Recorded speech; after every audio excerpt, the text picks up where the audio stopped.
Ta'ala, yang mana masih memberikan kita banyak nikmat, terutama nikmat iman, nikmat Islam, serta nikmat sehat walafiat, sehingga kita masih dapat berkumpul pada siang hari ini dalam rangka mengikuti kajian hadis arba'in, yaitu kita untuk melanjutkan pembahasan hadis ke-26. Salawat serta salam tak lupa kita junjungkan kepada Nabi kita, Nabi Muhammad SAW, yang mana beliau telah membawa kita dari zaman kegelapan hingga menuju zaman yang terang benderang seperti sekarang ini. Baik, Ustaz Dede, apa kabar Ustaz? Alhamdulillah baik-baik. Alhamdulillah baik. Mungkin bisa kita mulai sekarang ya Ustaz ya. Kita melanjutkan pembahasan hadis ke-26 ya Ustaz. Ya, hadis 26 sekarang. Nah. Oke, siap. Mangga Ustaz, dimulai. Baik. Bismillahirrahmanirrahim. Assalamualaikum warahmatullahi wabarakatuh. Waalaikumsalam warahmatullahi wabarakatuh. Alhamdulillahirabbil alamin wa bihi nasta'inu ala umuri dunya waddin. Wassalatu wassalamu ala asrafil anbiya'i wal mursalin sayyidina Muhammadin wa ala alihi at-tahirin wa sahabatihi at-tayyibin wa man tabi'ahum bi ihsanin ila yaumiddin, amma ba'du. Ikhwati wa akhwati fillah, para mahasiswa serta mahasiswi serta ikhwah fillah yang lainnya yang mudah-mudahan dirahmati oleh Allah Subhanahu wa taala.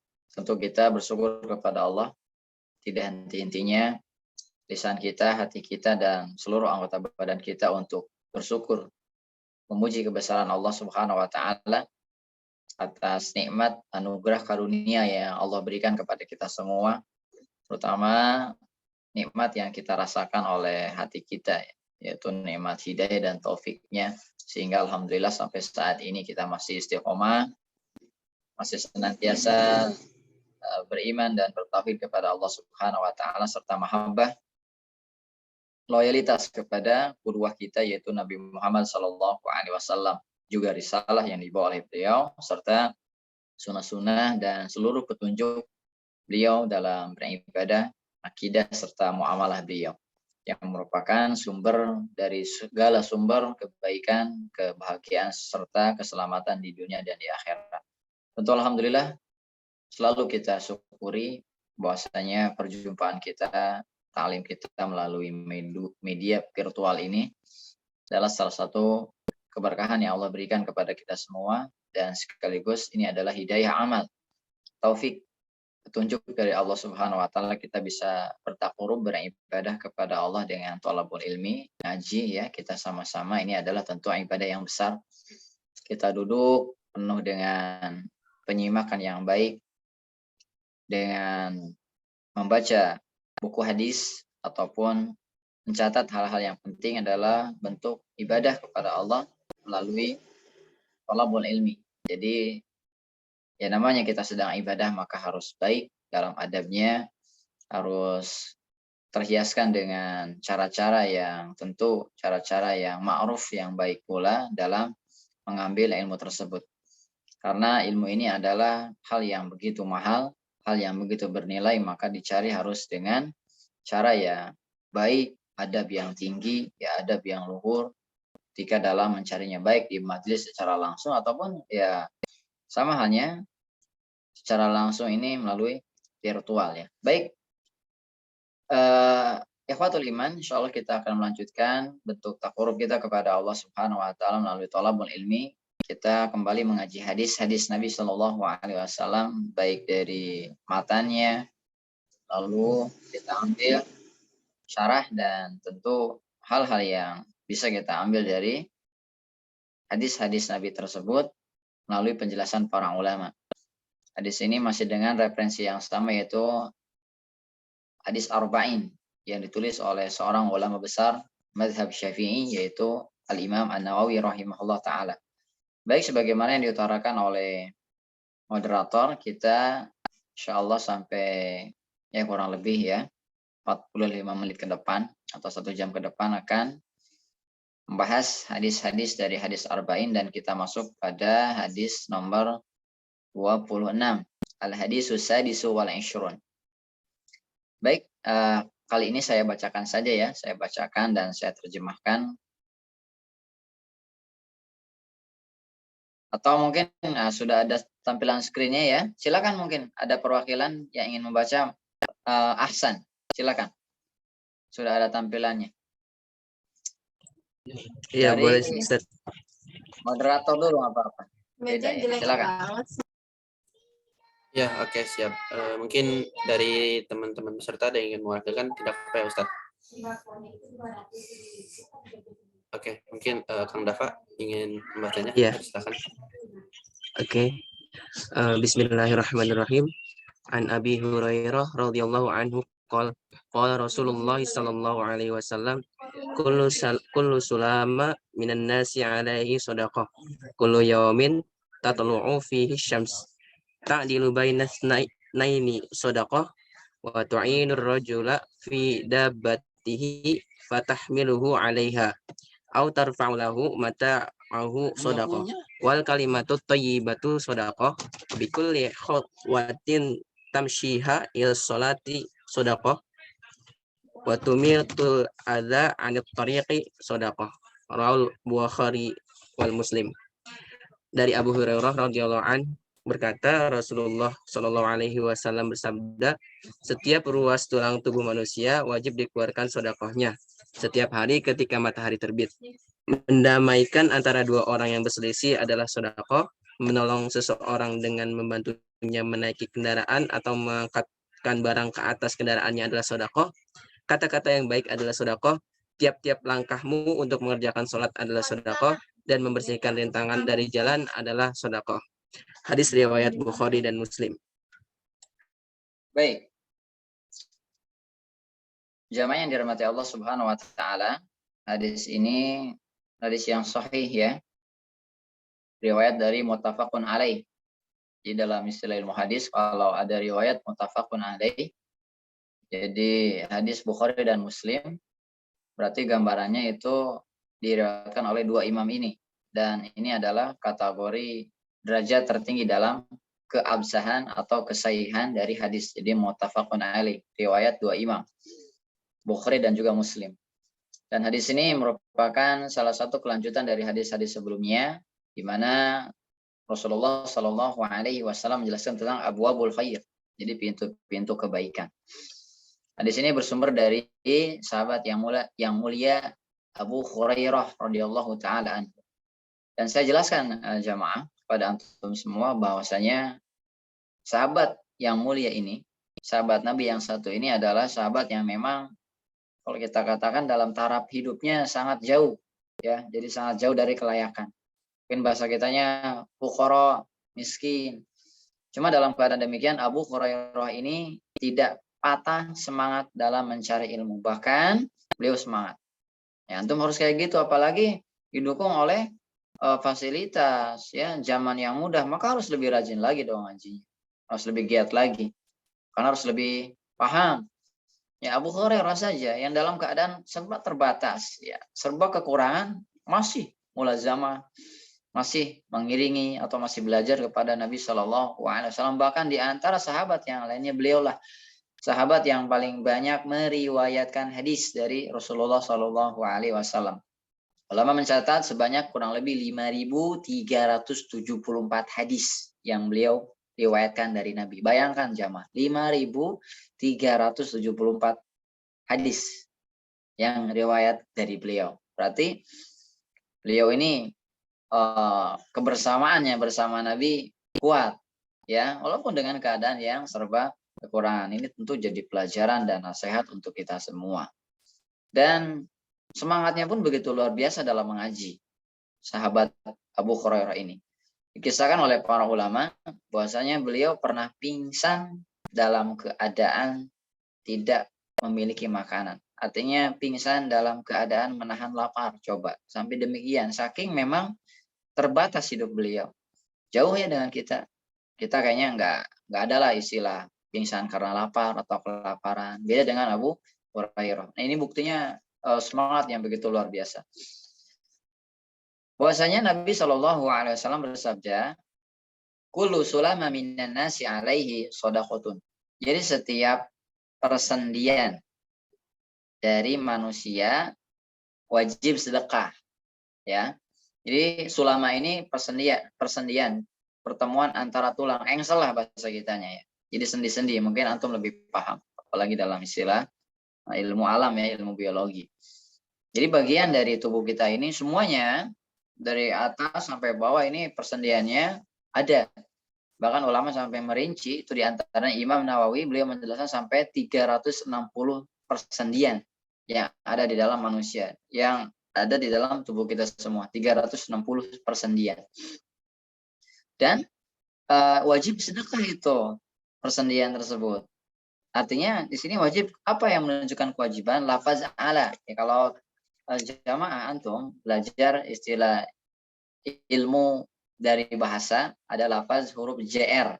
Ala itu maknanya bisa al-wujub, maknanya wajib. Maka kita ketahui secara usul bahwasanya ini adalah lafaz-lafaz yang menunjukkan kewajiban. Berarti setiap persendian tubuh kita ini wajib bersedekah di hadapan Allah Subhanahu wa taala. Artinya apa? Ini menunjukkan untuk mensyukuri nikmat Allah adalah wajib, ya. Jadi anggota badan kita ada persendian sebanyak 360.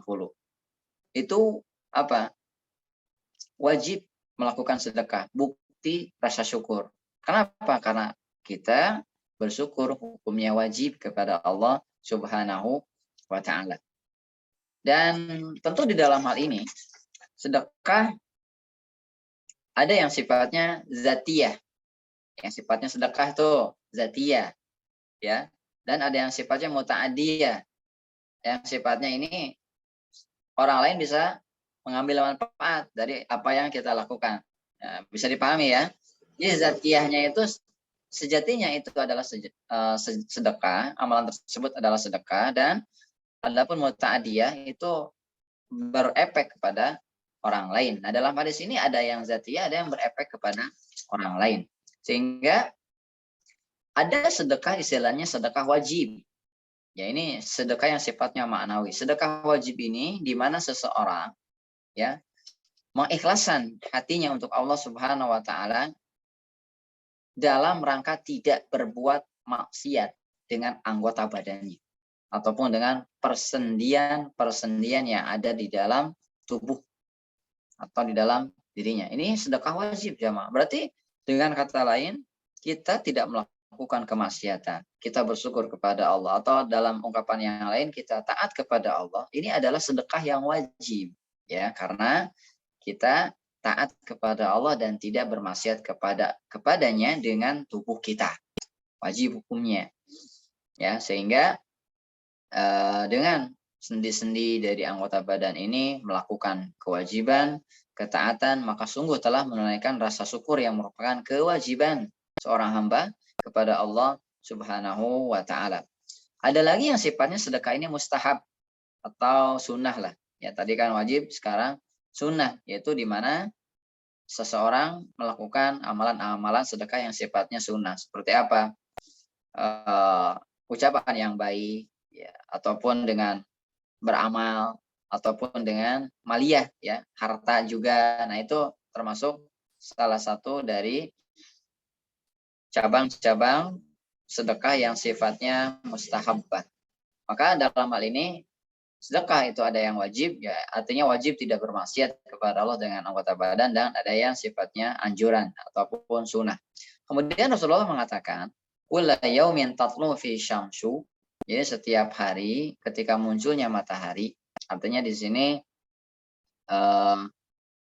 kebanyakan hari, ya, bukan hari itu saja. Jadi setiap hari atau banyak hari ini memang dinukil dalam istilah ilmu usul lughah, ya, usul bahasa. Jadi ada lafaz yaum atau saatun, itu menunjukkan banyaknya waktu atau banyaknya hari. Maka setiap hari ketika munculnya matahari, maka di sini ada kewajiban yang sifatnya yaumi, kewajiban harian, ya.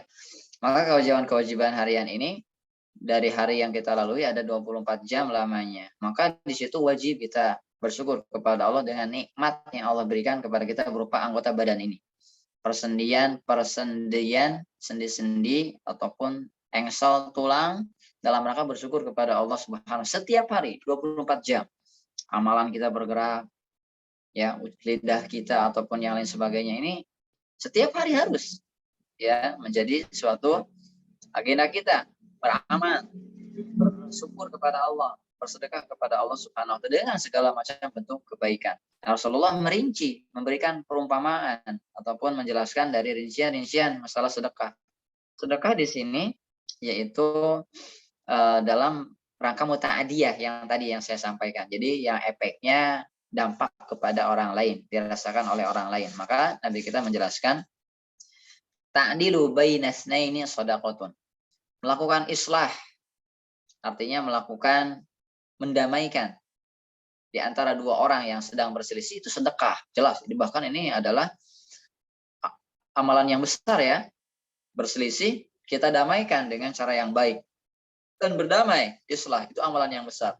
Ini perintah dari Allah Subhanahu wa taala dalam surat An-Nisa ayat 114 kata Allah, au islahin bainan nas, ataupun ketika mendamaikan di antara manusia. Maka selain itu sedekah, amalan besar pula. Ya kalau memang ada hal yang bertikai, teman, tetangga ataupun keluarga, kita berada di pertengahan untuk mendamaikannya. Bukan mengompori atau kubu-kubuan lagi, nggak boleh ya, manas-manasin, jangan. Jadi berusaha untuk saling mendamaikan, tidak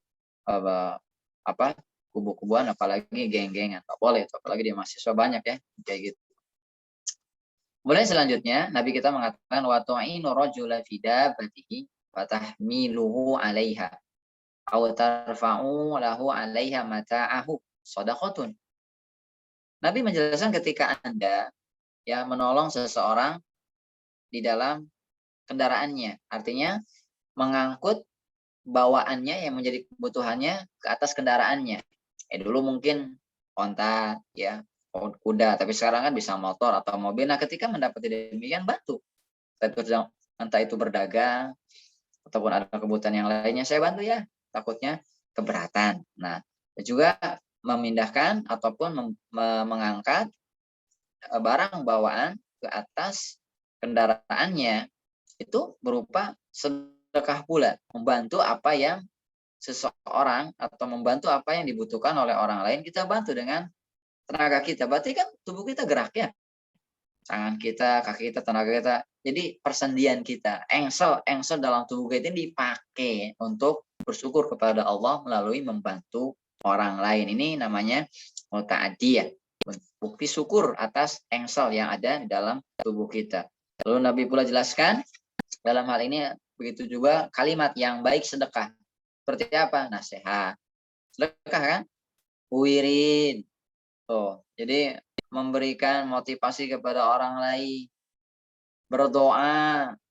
Kemudian juga tidak berkata buruk. Itu sedekah loh. Dari lisan.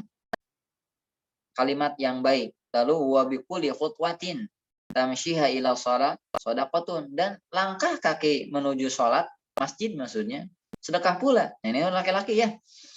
Untuk wanita juga sama. Artinya sama di sini wanita tetap di rumah ya, para akhwat antuna di rumah, cuma ketika memiliki suami udah nikah, arahin tuh. Kalau suaminya memang lupa atau memang susah ke masjid, arahkan dengan cara yang baik untuk sholat ke masjid, ke rumah Allah. Jalan kaki, itu setiap langkahnya sedekah loh.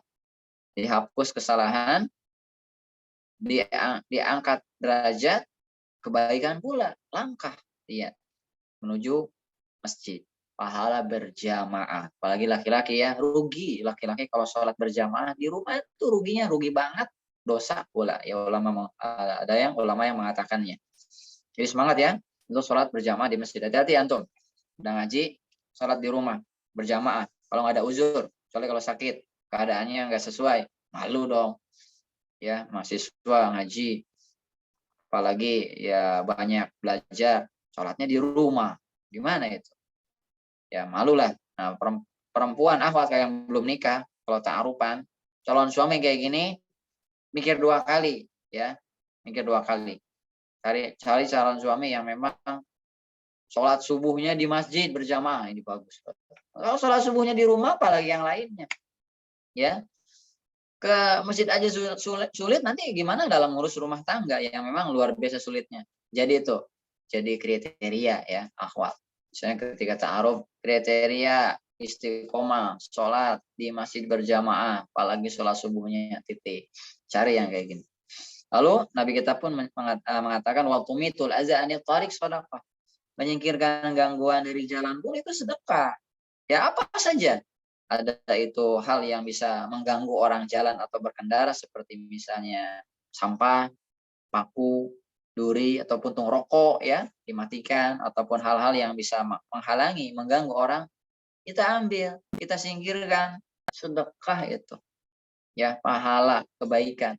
Jangan dilihat dari kecilnya, tapi lihat dampaknya atau lihat keikhlasan kita. Jika Allah terima luar biasa, jemaah. Bisa diampuni kita oleh Allah Subhanahu wa taala. Yang penting ikhlas dan juga berniat untuk akhirat, wajah Allah semata dan juga untuk menolong orang lain. Dan yang terakhir ulama menjelaskan diantaranya syarah yang saya pegang baik itu dari Imam Nawawi ataupun ulama mutakhirin seperti Syekh Abdul Aziz Al-Syekh. Beliau membawakan nih penguat hadis ini dari hadis Imam Muslim dari sahabat Abu Dzar.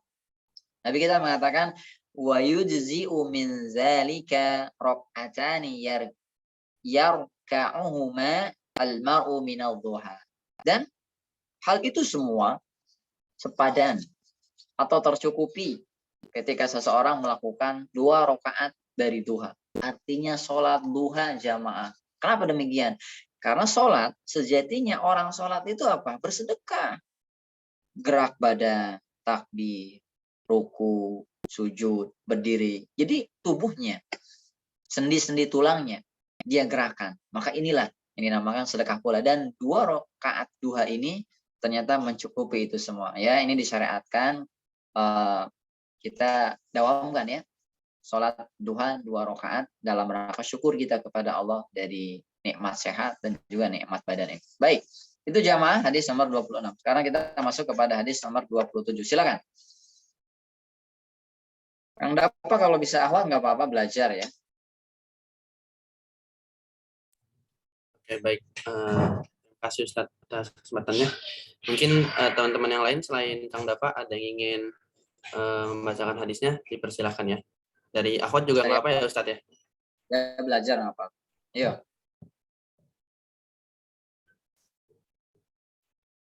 Enggak, teman-teman akhwat kalau misalkan ingin juga nggak apa-apa. Suara belajar insya Allah tidak menjadi fitnah lah. Suara ini. Karena ada kebutuhan. Silakan. Biar fokus akhwatnya juga. Ada? Ini akhwat banyak nih. Ada berapa? Ya adalah. Silakan akhwatnya. Ayo.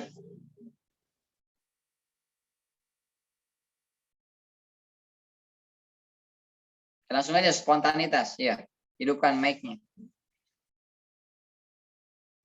Izin membaca Ustadz. Ya silakan. Ahsanti. Fadholi. Bismillahirrahmanirrahim. Anin Nawasi bin Sam'ana radhiyallahu an anin Nabiyyi sallallahu alaihi wasallam qala al birru husnul khuluq wal ismu ma haka fi nafsika wa karihta an yattali alaihi nas rawahu Muslim. Wa bisata bin Ma'badin radhiyallahu an qala ataitu Rasulullah sallallahu alaihi wasallam faqala jitan tas'alu anil bir qultu na'am faqala istafti qalbak al biru ma tama'anna ilaihi nafsu wa tama'anna ilaihil qalb wal ismu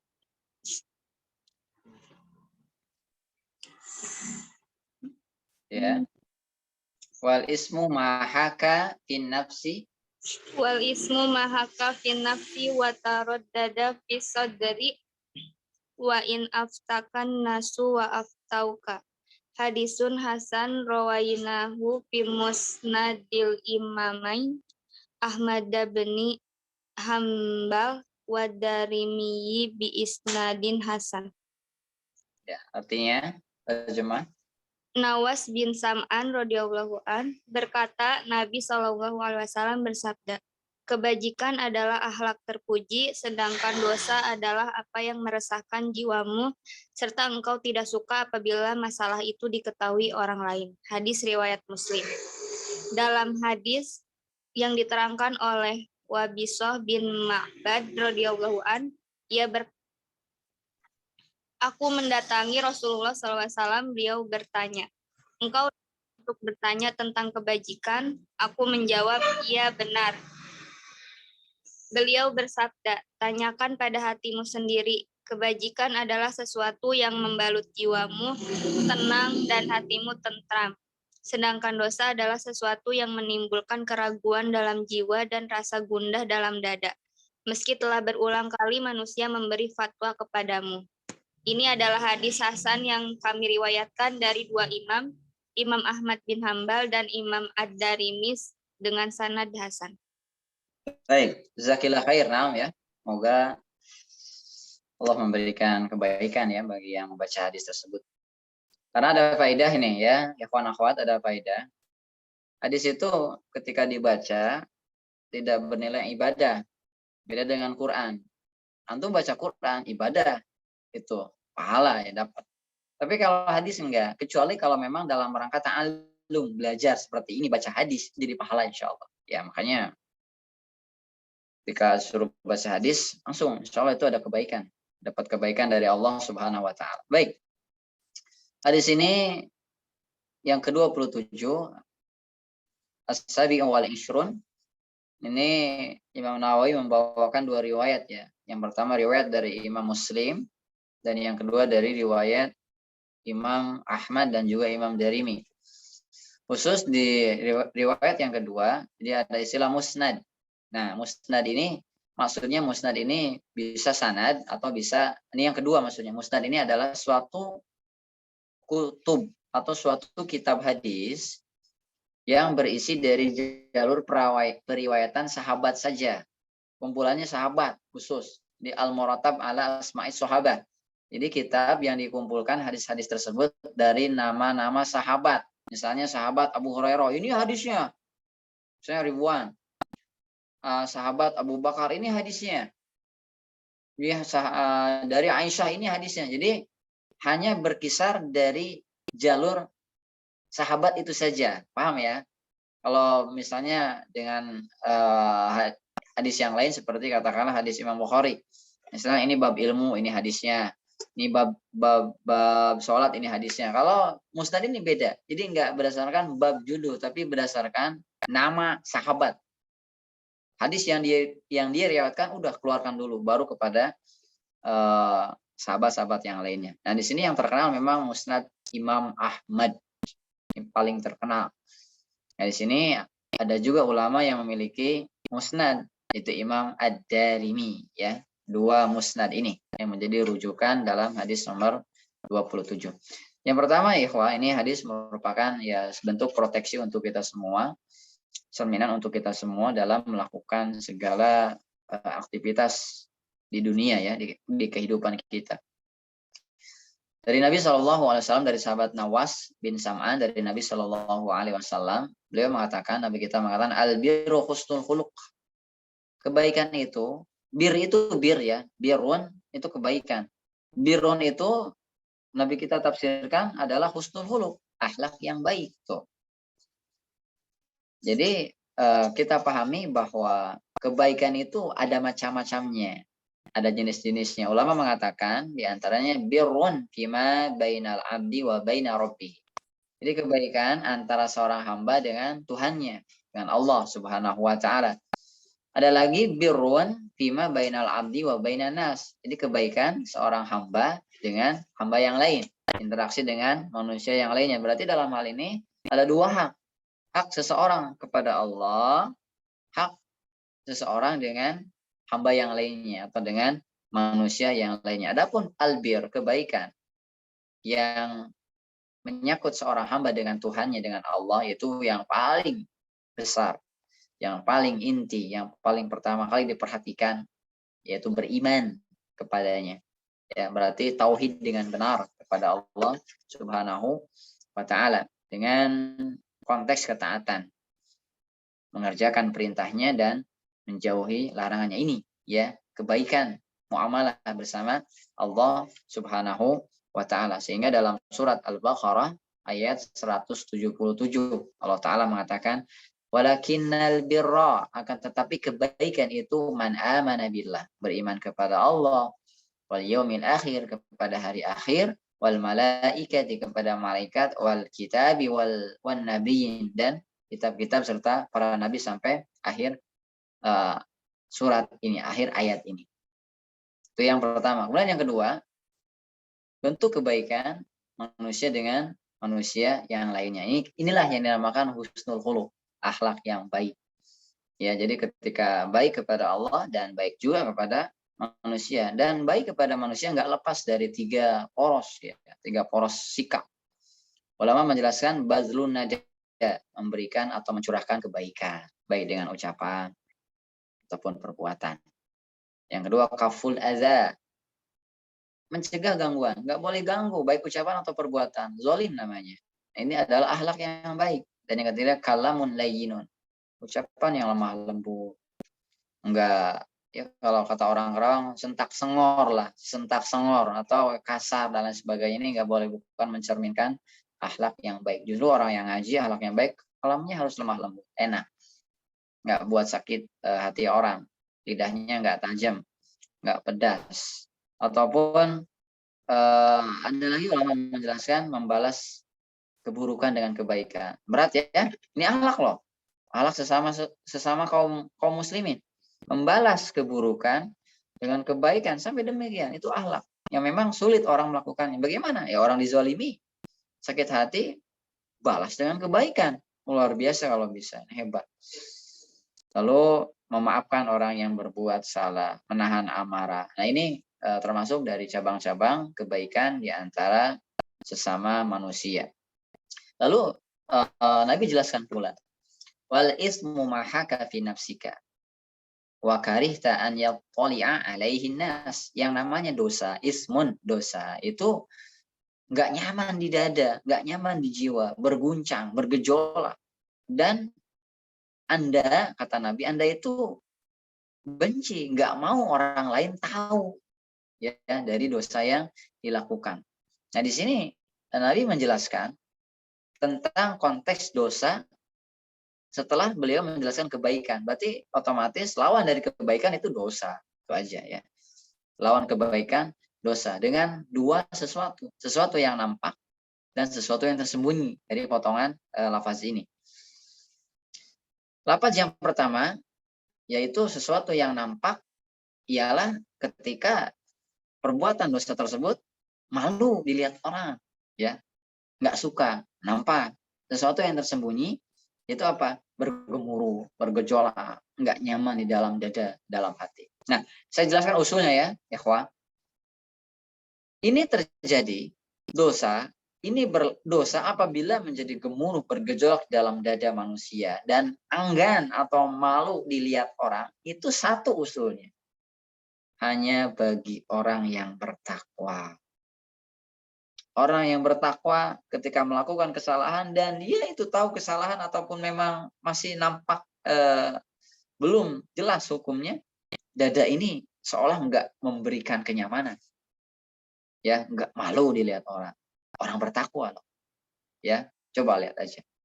Jadi hadis ini berlaku bagi orang yang bertakwa. Dia menyikapi dosa ini suatu keburukan dan bergejolak bertentangan dengan hatinya yang bersih. Beda. Ada orang nggak yang bangga dengan dosanya atau bangga dilihat orang, ini gue udah berbuat dosa, gue semalam sama misalnya kopdaran sama cewek gue dan melakukan sesuatu yang tidak baik, bangga diceritain, ini seolah nggak ada bergejolak dalam dada. Bagaimana? Ini bertentangan dengan hadis. Ya, karena yang dia lakukan bukan orang yang bertakwa. Itu aja. Orang bertakwa ciri-cirinya gemuruh di dada ketika melakukan suatu kesalahan.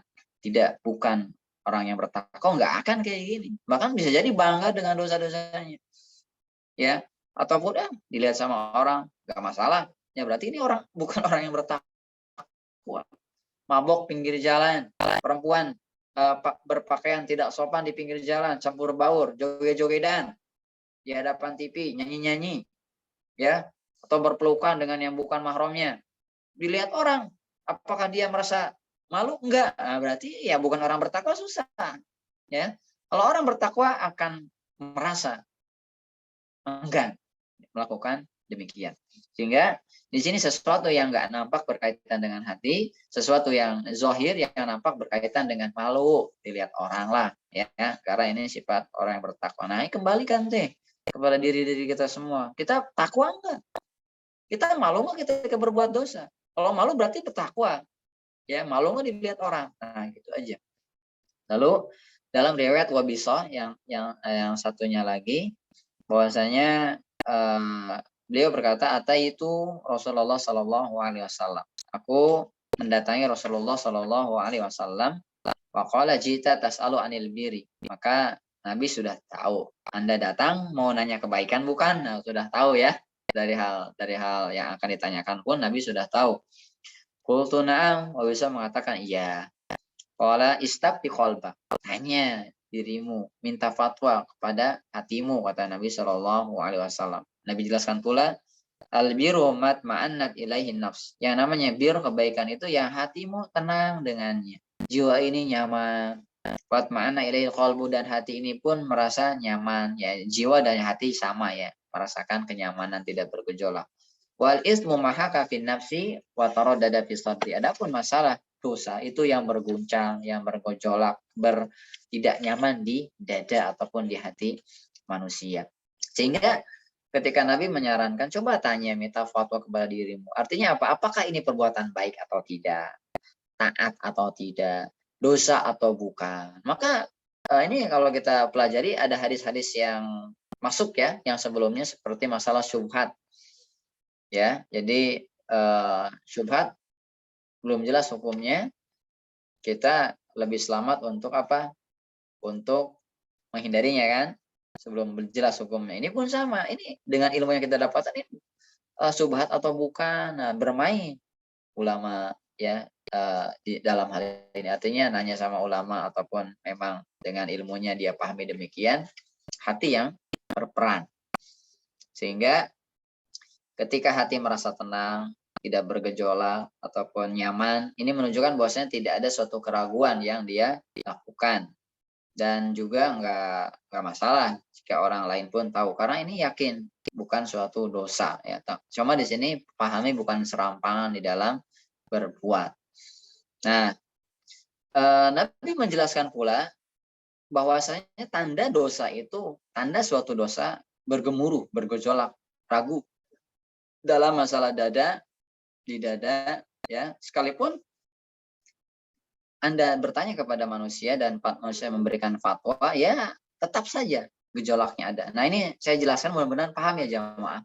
Terutama dalam lafaz terakhir, wa in aftakan nasu aftauka.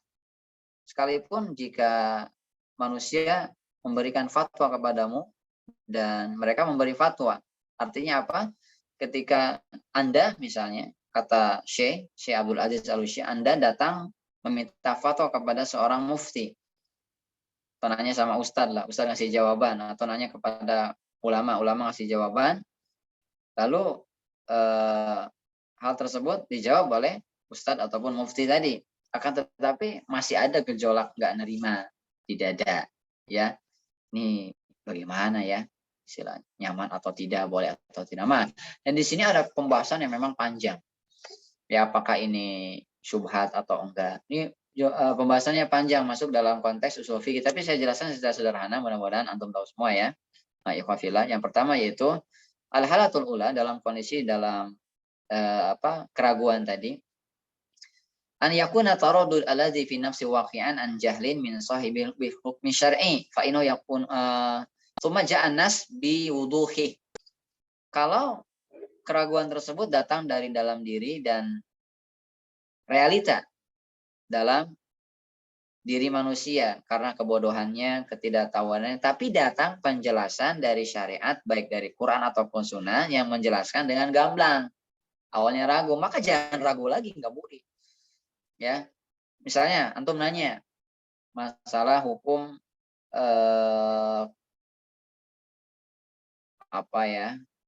hukum nonton di bioskop umpamanya. Tanya sama Ustadz, kalau Ustadz jangan. Walaupun itu baik, cuma sekarang nggak selamat, campur baur dan tidak nyaman dan sebagainya. Ya, antum sudah jelas nih. Tapi ragu juga ya, masa sih? Nah, tetap nonton bioskop haram hukumnya, nggak boleh. Ya, ataupun nanya kartu kredit umpamanya. Kartu kredit gimana Ustadz? Ustadz menjawab haram karena di sana ada potensi riba. Masa sih? Kan ini kartu kredit syariah lah. Masa riba, dia gemuruh. Akhirnya dia tetap melakukan dosa, nggak boleh. Jadi kalau sudah penjelasan datang dari nas, baik dari Quran ataupun Sunnah, nggak boleh ragu lagi. Ya, dalam urusan yang memang hukumnya jelas. Kemudian selanjutnya, al-halatus tsaniyah. Keadaan yang kedua, ada ikhtilaf nih, ya. Ikhtilaf. Ini boleh, itu enggak. Nanya sama ustadz atau nanya sama ulama, mufti, menjawab. Ini boleh, itu enggak. Jadi ada jawaban dari banyak. Jawaban dari para ustadz ataupun para ulama. Nah, bagaimana sikap kita? Insya Allah hal ini selama tidak ada unsur hawa nafsu, nggak apa-apa.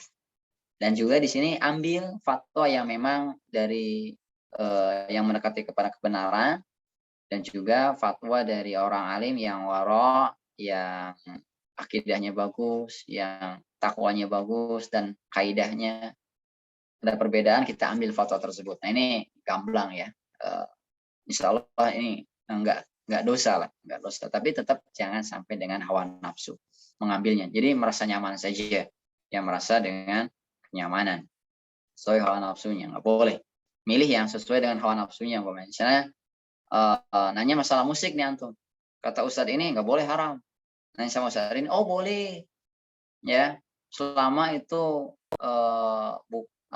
nasyid dan sebagainya. Nah, antum sesuai hawa nafsu, udah ini aja lah yang enak lah. Nah, kita boleh yang boleh aja.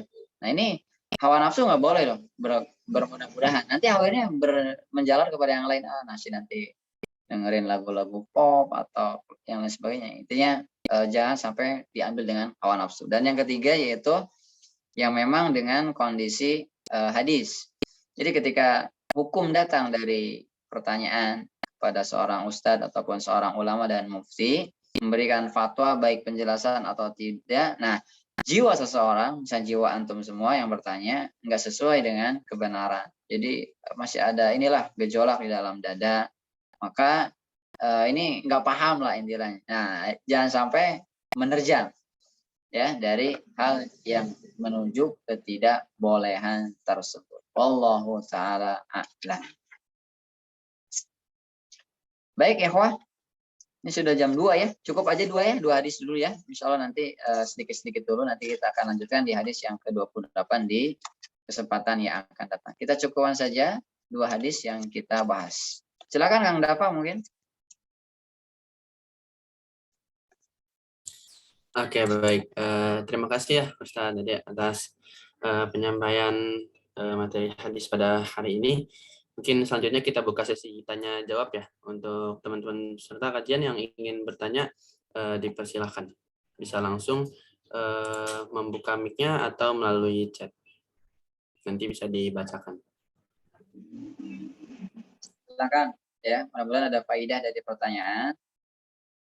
Ada pelebaran pembahasan ya, mudah-mudahan ada jawabannya. Kalau tidak ya kita cari di sumber yang lain ya. Dan wallahu ta'ala alam. Silakan kalau ada, baik secara langsung ataupun ditulis, nggak apa-apa. Hasan.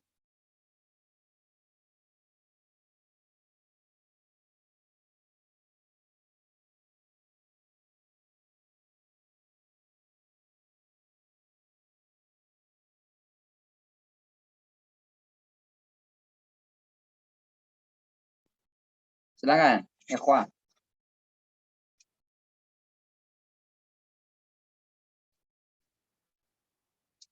Kang Dafa di kampus sudah jalan ini ya, kuliah? Kalau di fakultas saya belum start, jadi praktikumnya doang yang udah offline. Oh gitu. Berarti belum semua berarti ya? Hanya beberapa yang tertentu aja berarti kalau gitu ya? Iya, itu juga yang offline baru hybrid sih. Jadi misalnya 2 hari offline, 3 harinya kuliah online gitu. Ya belum bisa keseluruhan lah ya. Belum bisa totalitas ya. Ya mungkin masih ini kali ya. Ada virus-virus yang nyempil mungkin. Kemungkinan. Silakan kalau ada, kalau nggak ada ya tutup aja ya, silakan. Atau mungkin jelas ya, mudah-mudahan ya, karena tadi contohnya sana kemari dan masalah-masalahnya pun lumayan banyak ya. Jadi biar gambaran antum mau nanya ataupun ada permasalahan, oh udah ada dalam masail, dalam permasalahan yang mudah ya. Ngomongnya tebal tuh jamaah sarahnya, insyaallah.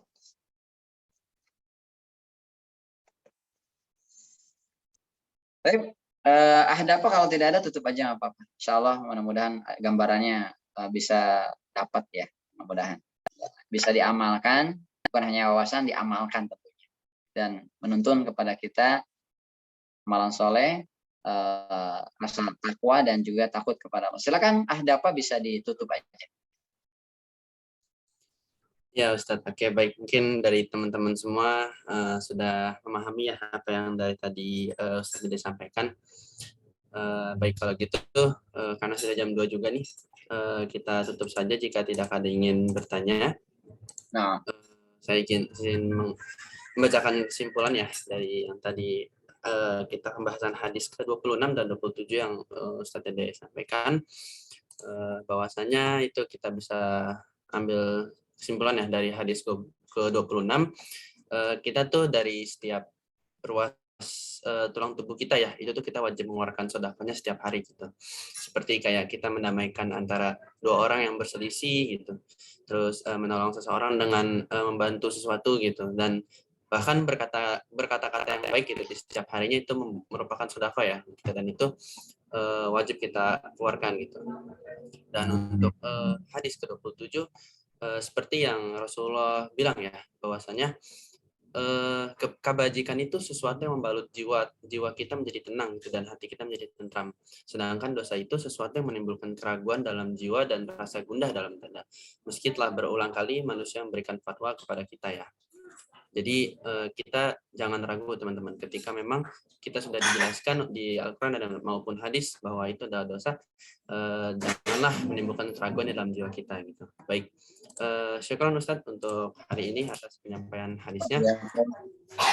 Baik kalau gitu mungkin langsung saja kita tutup kajian kita pada hari ini dengan membaca alhamdulillahirabbil alamin dan membaca istighfar sebanyak 3 kali. Astagfirullahaladzim.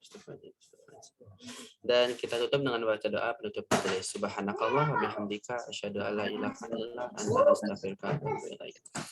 Baik, sekali lagi terima kasih Ustaz Dede atas kesempatannya. Kurang lebihnya mohon maaf dari saya. Wassalamualaikum warahmatullahi wabarakatuh. Waalaikumsalam warahmatullahi wabarakatuh. Waalaikumsalam warahmatullahi wabarakatuh.